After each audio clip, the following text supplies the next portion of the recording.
అంటే మన గత స్థితి, మన వర్తమానం, మనం పొందబోయే భవిష్యత్తు, ఈ మూడింటిని కలగలిపి చేసే ఆరాధన. ఆరాధన అంటే ఏదో ఆయన మనకు చేసిన మేళ్ళ కొరకే కాదు. ఆరాధన అంటే ఏమిటంటే మన గత జీవితాన్ని జ్ఞాపకం చేసుకోవాలి. ఎంతగా చెడిపోయిన వాడనో, ఎంతగా పాపం చేసిన వాడినో జ్ఞాపకం చేసుకోవాలి.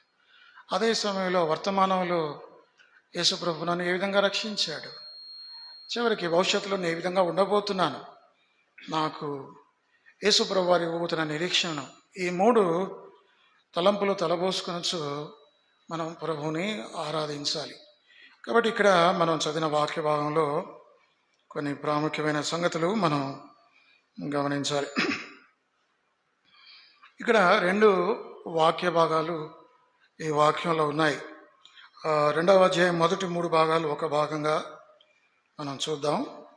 4 నుంచి 9 భాగాలు మరొక భాగం. అయితే మొదటి 3 వచనాల్లో 4 ప్రాముఖ్యమైన సంగతులు.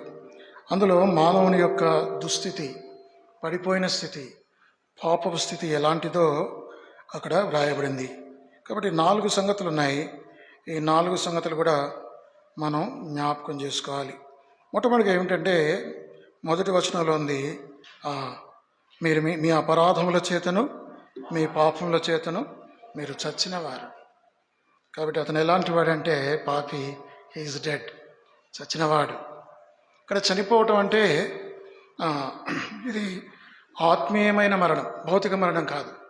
మనిషి బ్రతికే ఉంటాడు, తిరుగులాడతాడు, బట్టలు వేసుకుంటాడు, చాలా చక్కగా డబ్బు సంపాదించుకుంటాడు, అన్ని పనులు తాను చేసుకుంటాడు. కానీ అతను ఆత్మీయంగా చనిపోయినవాడు. ఆత్మీయంగా చనిపోవటం అంటే అర్థం ఏమిటంటే దేవునికి దూరం అవటం, అంతే. కాబట్టి ఆత్మీయంగా చనిపోవటం అంటే దేవుడు లేని స్థితి. ఒక వ్యక్తి దేవుడు లేని కలిగి ఉండని స్థితిని ఆత్మీయ మరణం అంటారు. కాబట్టి యెషయా గ్రంథం 59వ అధ్యాయం మొదటి వచనంలో ఉంది, రక్షింపబడిన నేలకు విననట్లు యెహోవా ఆయన చెవులు మందము కాలేదు, విన్న నేలకు విననట్లు ఆయన చెవులు మందము కాలేదు. మీ దోషములు మీకును మీ దోషమును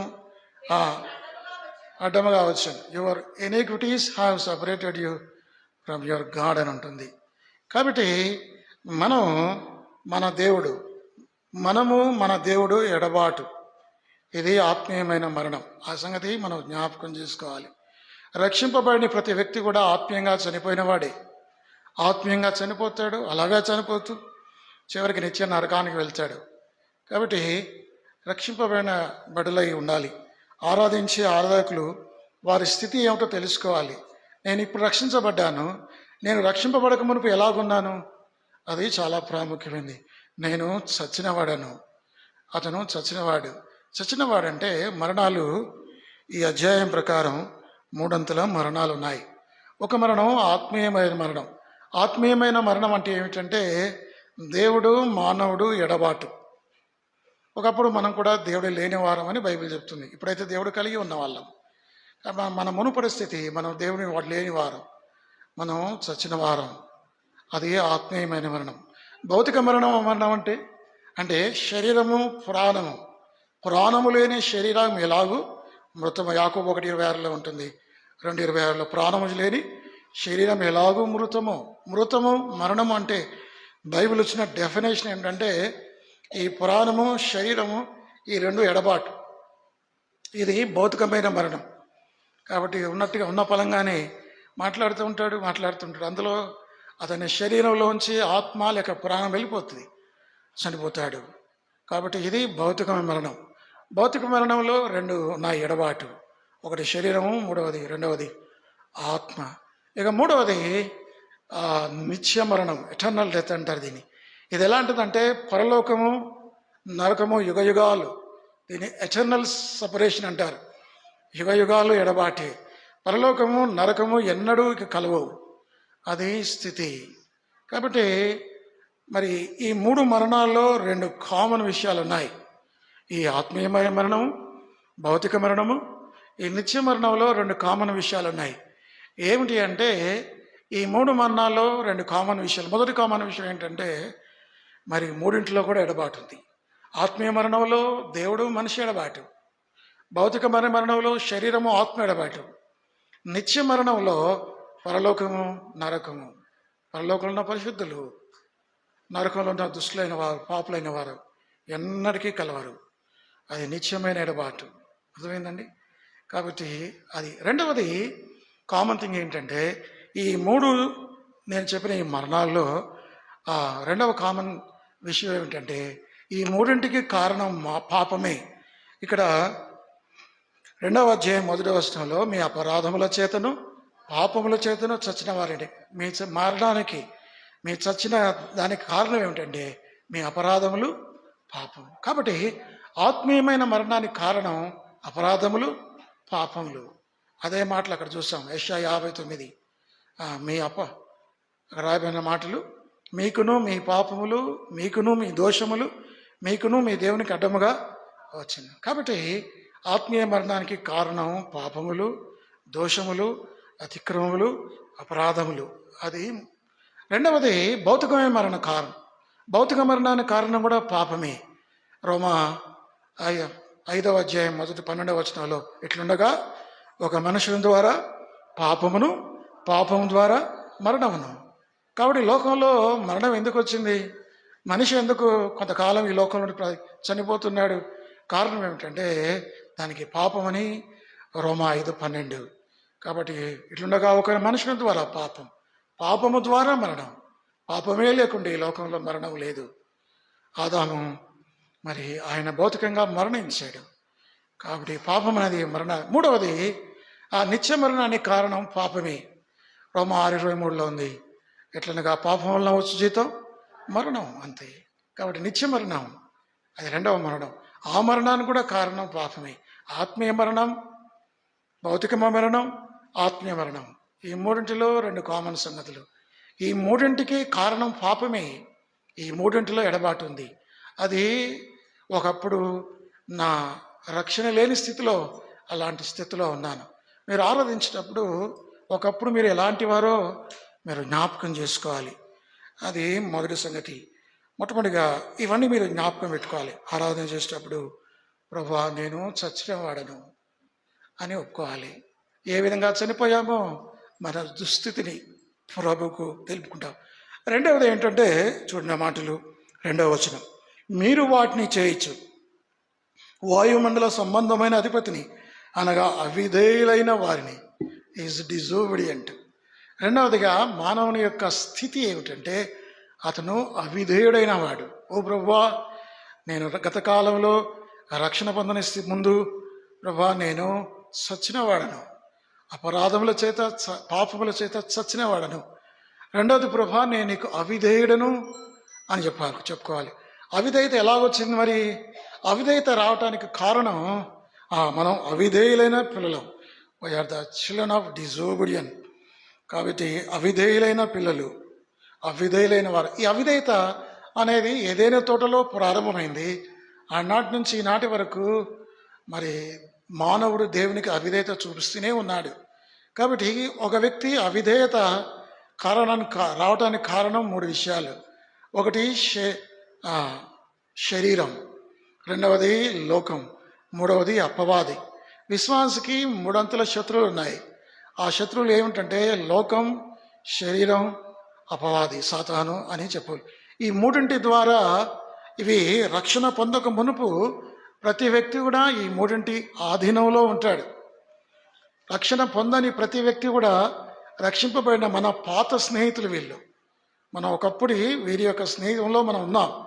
మొట్టమొదటిగా మనం అవిధేయులు కావడానికి కారణం ఏమిటంటే చూడండి 2వ వచనం, మీరు వాటిని చేయొచ్చు వాయుమండలమైన సంబంధమైన అధిపతిని అనగా అవిధేయులైన వారిని ఇప్పుడు ప్రేరేపించు శక్తికి అధిపతిని అనుసరించి. అంటే మనం అపవాదిని అనుసరించాం. కాబట్టి ఈ లోకానికి అధికారి ఎవడంటే అపవాది కదా. బైబిల్ అట్లా చెప్తుంది. యేసు ప్రభువారే అలాంటి స్టేట్మెంట్ ఇచ్చాడు. ఈ లోకాధికారి ఇప్పుడు వచ్చుచున్నాడు, ఈ లోకాధికారి ఇప్పుడు త్రోసివేయబడుచున్నాడు. ఎలా వచ్చింది మనకి లోకానికి అధికారం? మానవుడు పాపం చేయటం వల్ల ఆ లోకం మీద అపవాదికి అధికారం వచ్చింది. కాబట్టి గత కాలంలో మనం అపవాది ఆధీనంలో ఉన్నాం. అపవాది చెప్పినట్లుగా చేశాం. వాని యొక్క ప్రాముఖ్యమైన లక్షణం ఏమిటంటే గర్వం. కాబట్టి మరి సృష్టిలో మొట్టమొదటి పాపం గర్వం. ఈ గర్వం వల్లనే ఈ లూసిఫర్ అనే ప్రధానమైన దూత పరలోకంలో ప్రధాన దూతగా ఉన్నప్పుడు వాడు గర్వించాడు. ఉత్తర దిక్కున్న సభా పర్వతం మీద నన్ను హెచ్చించుకుందును అని హెచ్చించుకున్నాడు. వాడు భూమి మీదకి పడద్రోయబడ్డాడు. గర్వం అనేది ఎంతో ప్రమాదకరమైన పాపం. అది మొదటి పాపం. కాబట్టి మనం ఒకప్పుడు గర్వంలో ఉన్నాం, అతిశయంలో ఉన్నాం. కాబట్టి అపవాదిని అనుసరించి వాడు చెప్పినట్లుగా చేశాం. ఏది చేయమంటే అది చేశాం. కాబట్టి ఎవరిని అనుసరించాం మనం? వాయుమండల సంబంధమైన అధిపతి అనగా అవిధేయులైన వారిని ఇప్పుడు ప్రేరేపించే శక్తికి అధిపతిని అనుసరించి, అర్థమైందా? మనం అపవాదిని అనుసరించాం, అందువల్ల మనకు అవిధేయులమయ్యాం. అది మొదటిది. రెండవది ఈ లోకాన్ని అనుసరించాం. రెండవ మాట చూడండి అక్కడ, ఈ ప్రపంచ ధర్మము చొప్పున మునుపు నడుచుకుంటుంది. రెండవది దేన్ని అనుసరించాం మనం? ప్రపంచాన్ని, ఈ వరల్డ్ సిస్టమ్.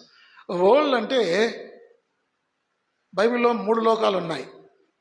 అంటే ఈ వరల్డ్ అంటే మీరేదో మొట్టమొదటి లోకం ఏంటంటే ఈ గ్రహము, ఈ నేల, ఈ ఫిజికల్ వరల్డ్ అంటారు దీన్ని. కనబడడు నేల అంటే దీని ఒక గ్రహము, భూమి, ఇది కూడా లోకమే అంటారు కదా. జగత్తును అందలి సమస్తమును నిర్వహించే దేవుడు God that made the world అనే ఒక మాట ఉంటుంది బైబిల్లో, అపోస్తల కార్యంలో. కాబట్టి ఈ సృష్టి, ఈ చెట్లు, ఈ భూమి, ఈ నేల, ఇదంతా కూడా మరి దీన్ని కూడా లోకము అని అంటారు. అది మొదటిది. ఇక రెండవది, దేవుడు లోకమును ఎంతో ప్రేమించను. అక్కడ లోకం అంటే మట్టి కాదు, లోకం అంటే ఏమిటి? మనుషులు. కాబట్టి దేవుడు రెండవ లోకం మానవ సంబంధమైన లోకం, మ్యాన్ కైండ్, హ్యూమన్ బీయింగ్ అంటారు కదా, మానవ సంబంధమైన లోకం, మట్టి కాదు. అది మొదటిది. రెండవది అది ఫిజికల్ వరల్డ్. రెండవది హ్యూమన్ వరల్డ్, మానవ సంబంధమైన లోకం. ఇక మూడవది అంటే మొదటి రెండు దేవుడి వల్ల కలిగాయి. చూడండి మాటలు, యోహాను సువార్త 1వ అధ్యాయం. యోహాను సువార్త 1వ అధ్యాయం 9వ వచనం. నిజమైన వెలుగు ఉండెను, అది లోకములోనికి వచ్చుచు ప్రతి మనుష్యుని వెలిగించినది. ఆయన లోకములో ఉండెను. ఇప్పుడు చెప్పండి. అలా కాదు. ఆయన లోకంలో ఉండేదంటే ఏ లోకం ఇది? Physical world. యేసు ప్రభువు వారు ఈ లోకంలో కొంతకాలం జీవించాడు. లోకం ఆయన మూలముగా కలిగారు. ఏ వరల్డ్ ఇది? Physical world. అంటే ఈ సృష్టి, ఈ భూమి, నేల ఆయన కలగజేశాడు. తర్వాత కానీ లోకం ఆయనను తెలుసుకోలేదు. ఇదే లోకం. అయ్యో, ఏ లోకం ఇది? హ్యూమన్ వరల్డ్, మానవ లోకమాయను కదా. ముందేమో లోకమాయన మూలంగా కలిగాను, అది ఫిజికల్ వరల్డే. కానీ లోకమాయను తెలుసుకోలేదు, అంటే మానవ సంబంధమైన లోకం. అర్థమైందండి? ఇక మూడవది చాలా ప్రమాదకరమైన లోకం. అదేమిటంటే స్పిరిచువల్ వరల్డ్. మీరు లోకంలో ఉన్న వాటిని ప్రేమించకూడదు. అంటే ఇది సాతాను సంబంధమైన లోకం. అర్థమైందా? కాబట్టి లోకం అంటే దాని గ్రహింపు మీరు తెలుసుకోవాలి. అది ఏ లోకమో తెలుసుకోవాలి. అట్లా మనం తెలుసుకోలేకపోతే మనం వాక్యాన్ని అపార్థం చేసుకుంటాం. యోహాను 3:16లో దేవుడేమో లోకాన్ని ప్రేమిస్తాడట, ప్రేమించవచ్చట. మొదటి యోహాను 2:16లో మనమేమో లోకాన్ని ప్రేమించవద్దంటాడు. ఇదేమిటి అంటే ఆ లోకం వేరు, ఈ లోకం వేరు. అదేమో మానవ సంబంధమైన లోకం, యోహాను 3:16. ఇదేమో సాతాను సంబంధమైన లోకం, మొదటి యోహాను 2:16. నా మాటలు మీకు అర్థమవుతున్నాయని అనుకుంటున్నాను. అర్థమైందా? కాబట్టి ఈ ప్రపంచ ధర్మం చొప్పున నడుచుకుంటామంటే ఈ లోకాన్ని అనుసరించి నడుచుకున్నాం. ఏ లోకాలు అంటే మొదటి 2 లోకాలు కాదు. మొదటి 2 లోకాలు దేవుని వల్లే కలిగాయి. మూడవ లోకం ప్రమాదకరమైన లోకం. లోకంలో ఉన్నంత శరీరాశయు, నేత్రాశయు, జీవబుడమము. ఇవి తండ్రి వలన కలిగినవి కావు. మొదటి 2 లోకాలు తండ్రి వలన కలిగినవే.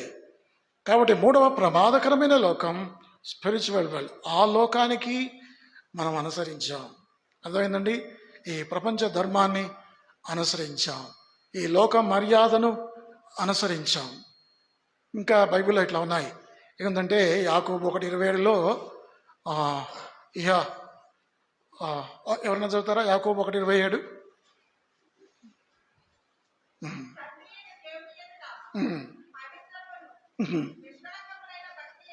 ఏదనగా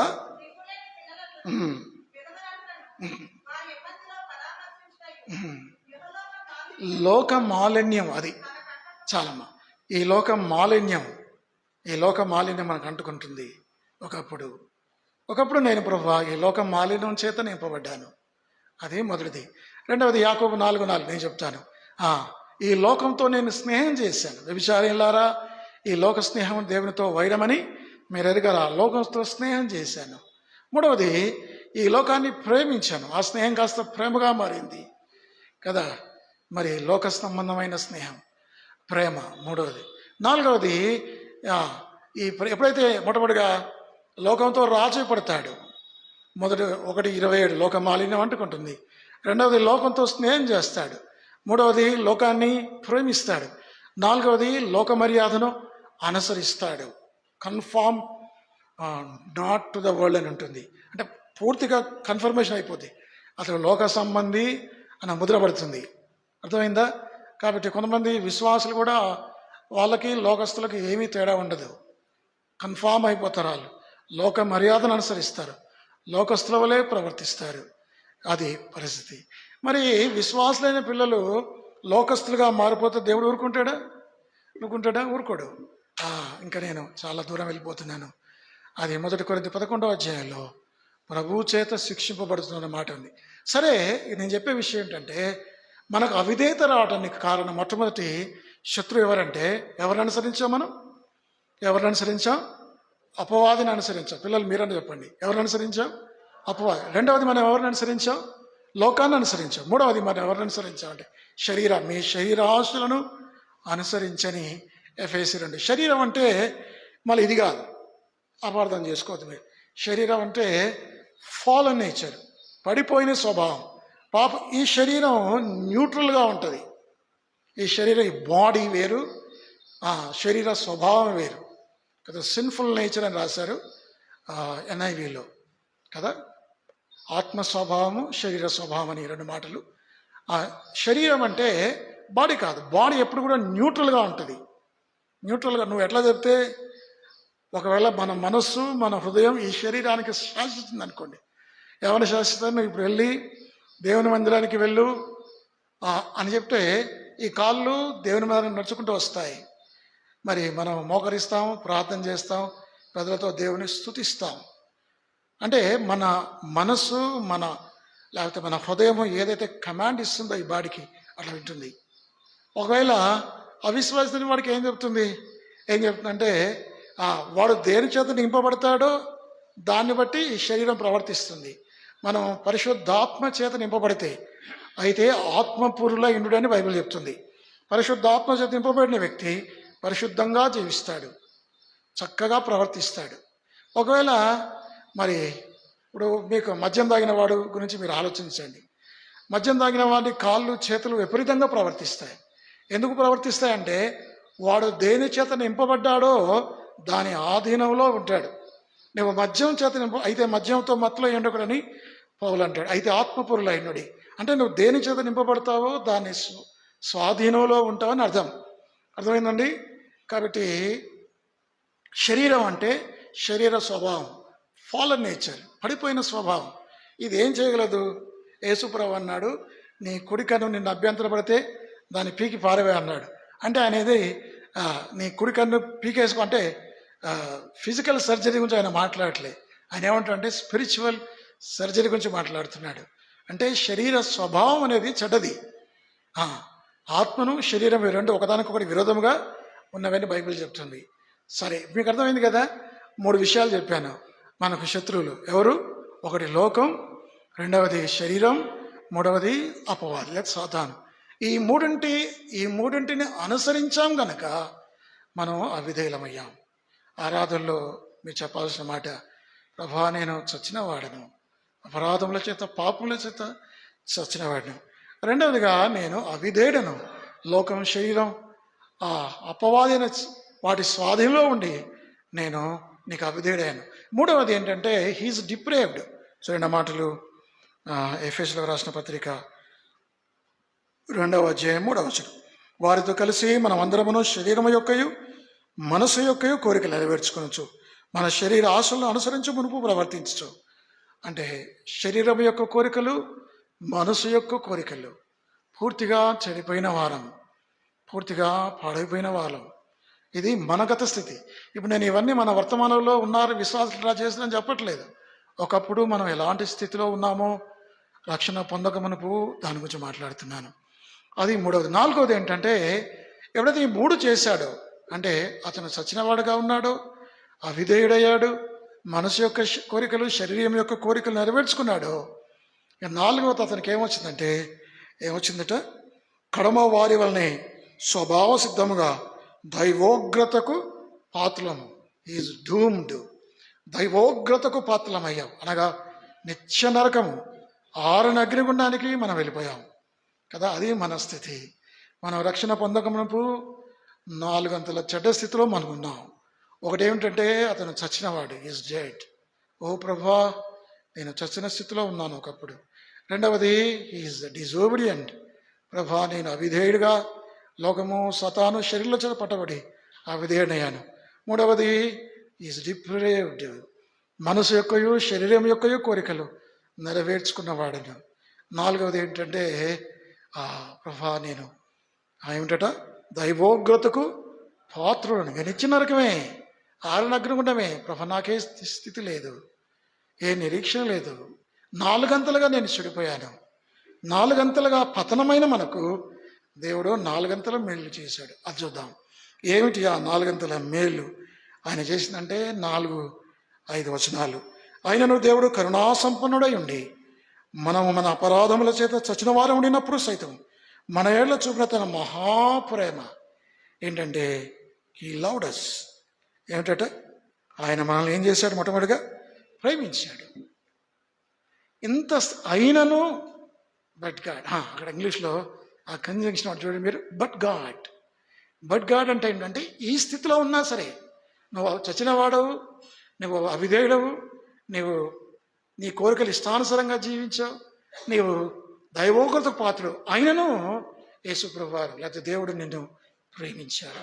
ఎంత ప్రేమించాడు ఆయన. ప్రేమ అనే పదానికి బైబిల్లో ప్రేమ గురించి ఇట్లా రాయబడింది. ఆయన ఇర్మియా గ్రంథం 31:3 శాశ్వతమైన ప్రేమతో ఆయన ప్రేమిస్తున్నాడు. ఏ ప్రేమ ఇది? శాశ్వతమైన ప్రేమ, ఆల్ లాస్టింగ్ లవ్ అంటారు. ఆ తర్వాత రాయబడిన పరమగీతంలో మరణమంత బలవంతమైన ప్రేమ, ప్రేమ మరణమంత బలవంతమైనది. ఇక్కడ యేసుప్రభువు వారు ప్రాణం పెట్టినంతగా అంతగా ఆయన ప్రేమ బలవంతమైన ప్రేమ. తర్వాత మూడవది ఆయన ప్రేమ ఎలాంటిదంటే అగాధ సముద్రములు ఆర్పజాలని ప్రేమ ఆయన ప్రేమ. ఆ తర్వాత యోహాను 3:16 ఉంది, ఆయన ప్రేమ ఎలాంటిదంటే దేవుడు లోకమును, ఇంకేమని రాస్తాడు యోహాను సువార్తికుడు, పెన్ను పట్టుకున్నాడు. యోహాను 3:16 వచ్చేసరికి దేవుడు ప్రేమించాలని చెప్పుకున్నాడు. ఏమని చెప్పాలి, ఎంతని చెప్పాలి, ఆయన ఏమి అడ్వర్బ్ పెట్టాలి, ఆయనకు అర్థం కాలేదు. ఇంకా దేవుని యొక్క ప్రేమను వర్ణించ శక్యముగానే ప్రేమను ఆయన ఒక మాటలో ఎంతో ప్రేమించాడు. God so loved the world. అర్థమైందండి, అది ఎంతో ప్రేమ. ఒక ఆయన ఇట్లా అన్నాడు, ఈ ప్రపంచంలోని వృక్షాలన్నిటినీ నేను ఒక కలంగా, ఒక కుంచంగా, ఒక కలంగా చేసుకొని ఈ మహాసముద్రాలన్నిటిలో కూడా ఉన్న నీళ్లను సిరాగా మార్చుకొని నేను దేవుడి ప్రేమను రాయటం మొదలు పెడితే వృక్షాలన్నీ తరిగిపోతాయి, మహాసముద్రంలో నీరు ఇంకిపోతున్నాయి, కానీ దేవుని ప్రేమ ఇంకా మిగిలి ఉంటుంది. అది ఎంతో ప్రేమ. కాబట్టి ఉదయకాలంలో ప్రభా నీవు నన్ను ఎంతో ప్రేమించు, ఎంతో ప్రేమ.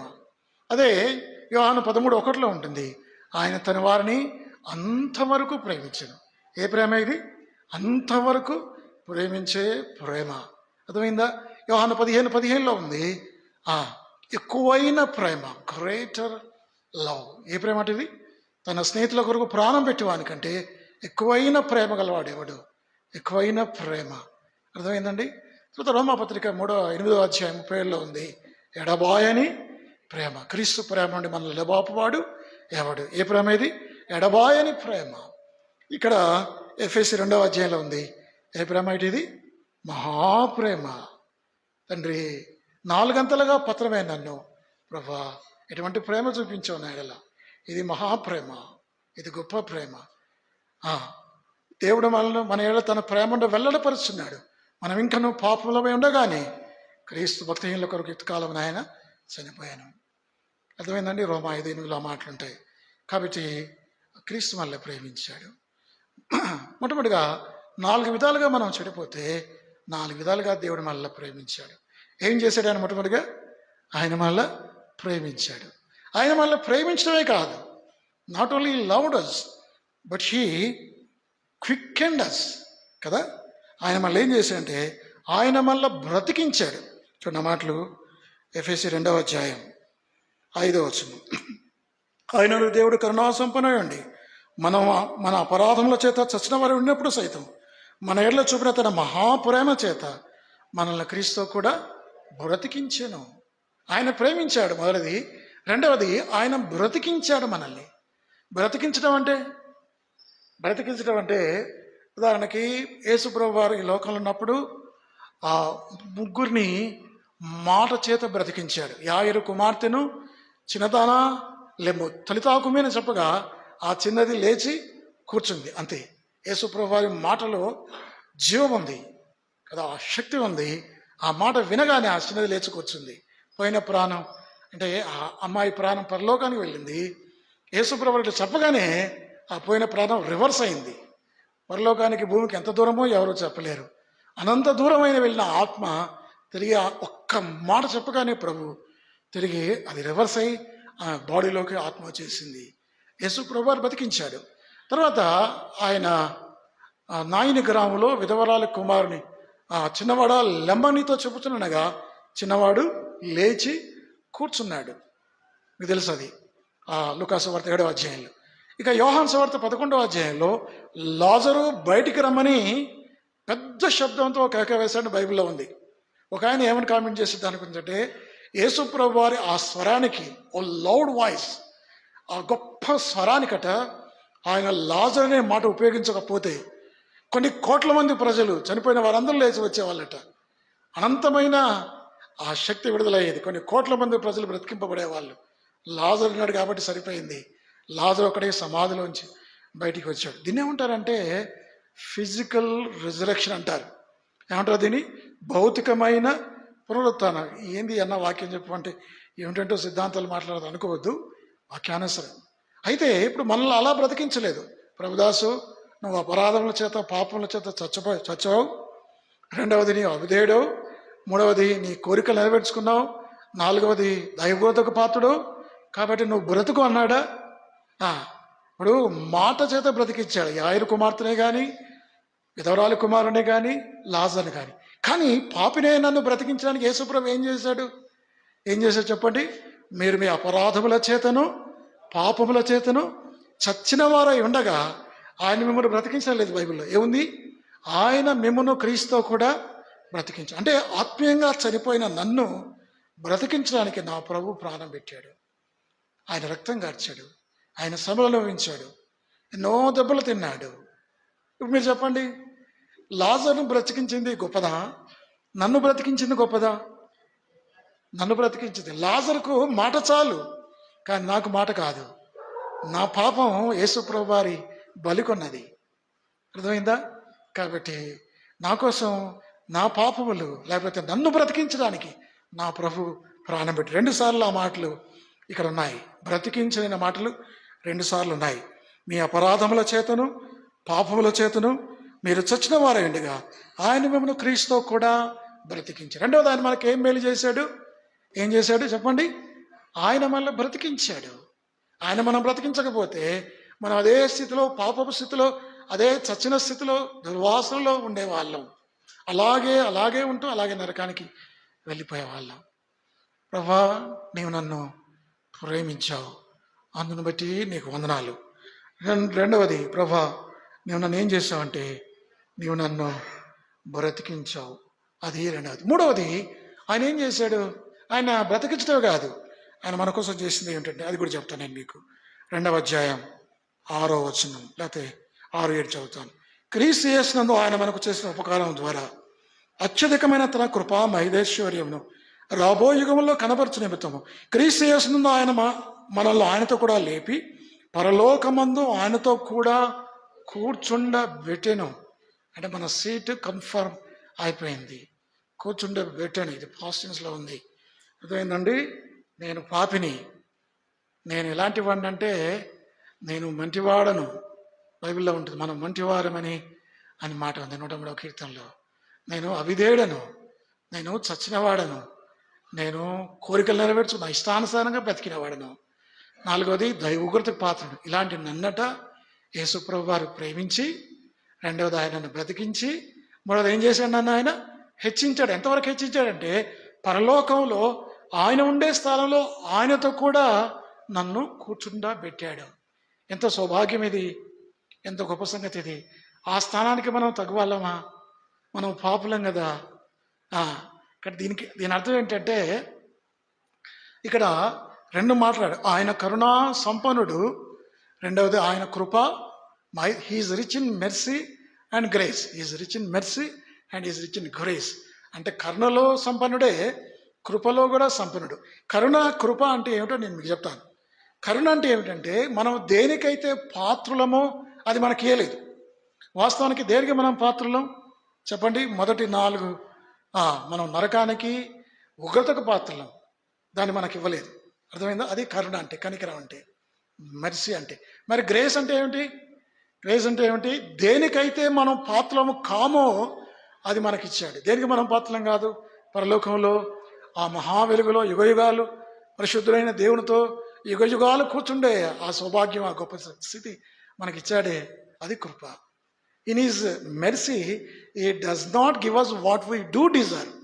In his grace he gives us what we do not deserve అని ఒక స్టేట్మెంట్ ఉంది. అర్థమైందా?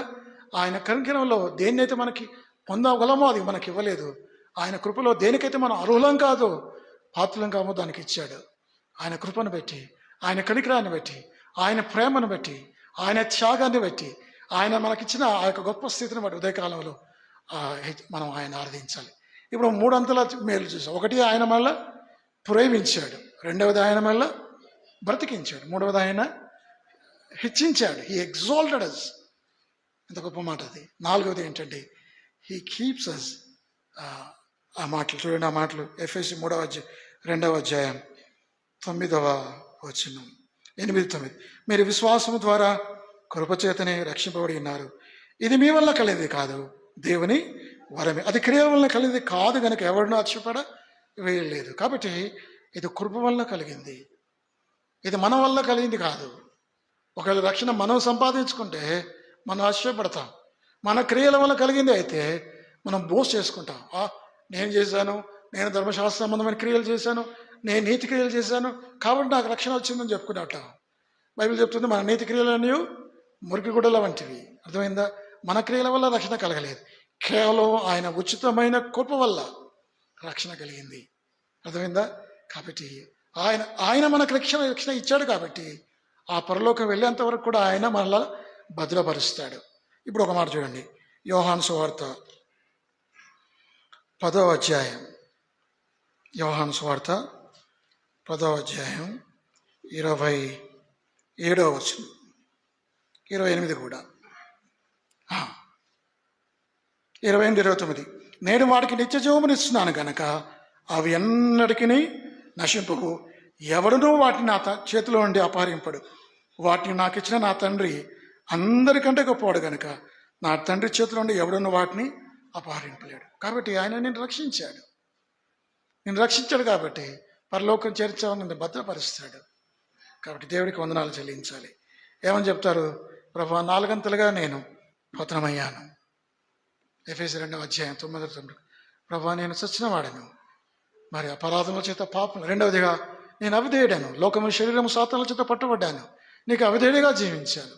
మూడవది శరీరం యొక్క మనసు యొక్క కోరికలు నెరవేర్చుకొని అపవిత్రునయ్యాను. నాలుగవది ఏమిటంటే దైవోగ్రతకు పాత్ర. 4 గంటలుగా చెడిపోయాను ప్రభా, నా ఇలా 4 గంటలుగా మేలు చూపించావు. ఒకటి, నీవు నన్ను ప్రేమించావు, నీ ప్రేమ భారమైన ప్రేమ. రెండవదిగా నువ్వు ప్రేమించడమే కాదు ప్రభా, నీవు నన్ను బ్రతికించావు. లాజరువలే కాదు, లాజరు మాట చేత బ్రతికించావు, కానీ నన్ను బ్రతికించడం కొరకు నీ ప్రాణాన్ని పెట్టావు, నీ రక్తాన్ని దారపోసావు, నా శ్రమ అనుభవించావు. ప్రభా నీకు వందనాలు. నేను నన్ను బ్రతికించడమే కాదు, నన్ను హెచ్చించావు. అంటే మనం ఉండబోయే స్థితి పరలోకంలో ఈ కన్ను మూసిన తర్వాత శాశ్వతమైన నిత్యమైన పరలోకంలో యుగాలు నీతో ఉంటాను. అలా నన్ను హెచ్చించినందుకు నీకు వందనాలు. నాలుగవది ప్రభా, ఈ లోకయాత్రలో నా యాత్రా జీవితాన్ని కొనసాగిస్తున్నావు. ఈ రక్షణ నా వల్ల కలిగింది కాదు ప్రభా, కేవలం నీ ఉచితమైన కృప వల్ల కలిగింది. అందును బట్టి నీకు వందనాలు. ఇది వాక్యానుసరమైన ఆరాధన. ఆరాధన అంటే గత వారం నుంచి వారికి మేలు చేసామని చెప్పడం కాదు. ఆరాధనను వాక్యానుసారంగా మీరు ఆరాధించండి. దేవుడి వాక్యాన్ని దీవించి ఆశీర్వదించండి.